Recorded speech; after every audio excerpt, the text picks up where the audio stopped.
नमस्ते, जय भीम. कसे आहात? आशा करते तुम्ही व्यवस्थित असाल. मीही छान आहे. संध्याकाळचा टाईम झालेला आहे. स्वयंपाकाची धडपड चालली. पालक भाजी आणली, जरा थोडीशी खराबच आहे, साफ करायला लागली थोडी. स्वयंपाक जरा लवकर करायचा. बारक्या पोराची तब्येत ठीक नाही, त्याला वेळेवर वेळेवर औषध देऊन जेवण द्यायचं आहे. आणि म्हणून चालली धडपड माझी तुमच्याशी बोलत बोलत.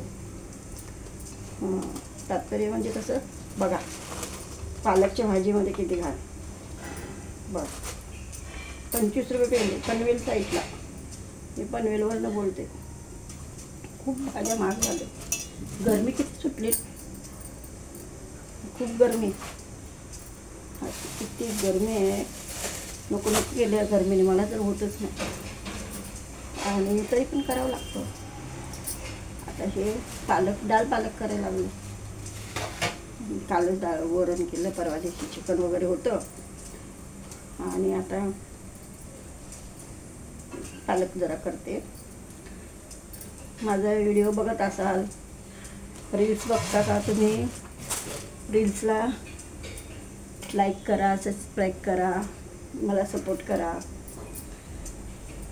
फॉलो करा. मला जरा साजून येत नाही कर, तरी पण मी करते. मन शांत ठेवायला काहीतरी करायचं. हो, म्हणजे मला आज सांगायचं होतं की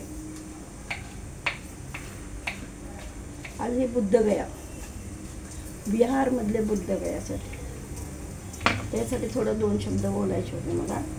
जय भीमवाले असतील तर जरा त्यांनी सपोर्ट केला पाहिजे. घरात बसू नका. खूप अन्याय चालला आहे बुद्धगयाच्या बाबतीत.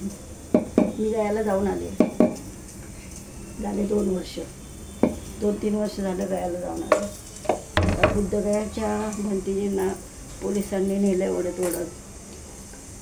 एक मी व्हिडिओ पाठवेल तुम्हाला, तुम्हाला माहीतच असेल तसं, पण तरी पण मी व्हिडिओ करणार आहे त्याच्यावर. तर बुद्धगया आपलं हातातनं जाण्यासारखं व्हायला लागलं.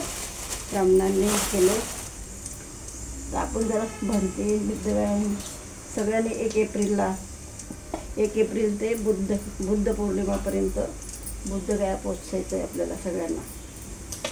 जास्तीत जास्त लोकांचा संघ झाला पाहिजे, असं केलं पाहिजे. घरात माणसं झोपलेले आहात ते उठा.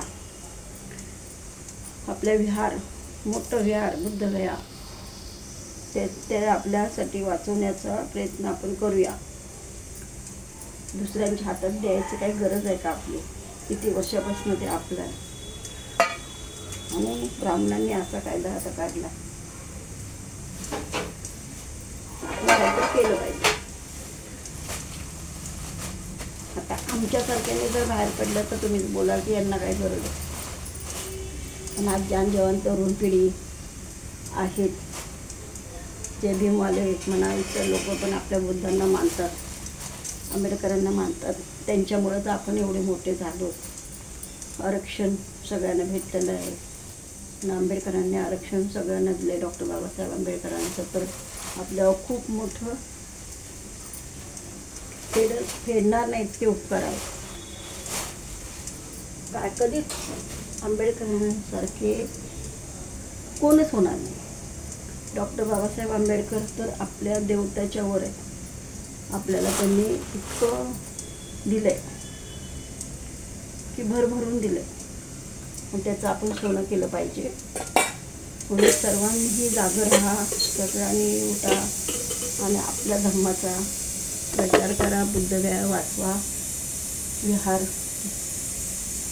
पण ते भंतीजींना पोलिसांनी वडत नेऊन ते कुठं आहे काय पत्ताच नाही आहे. काय झालं असेल त्यांचं, कसे राहत असतील, त्यांना काय केलं असेल हे आपल्याला काहीच माहीत नाही. तर तिकडचे मंत्री आहेत,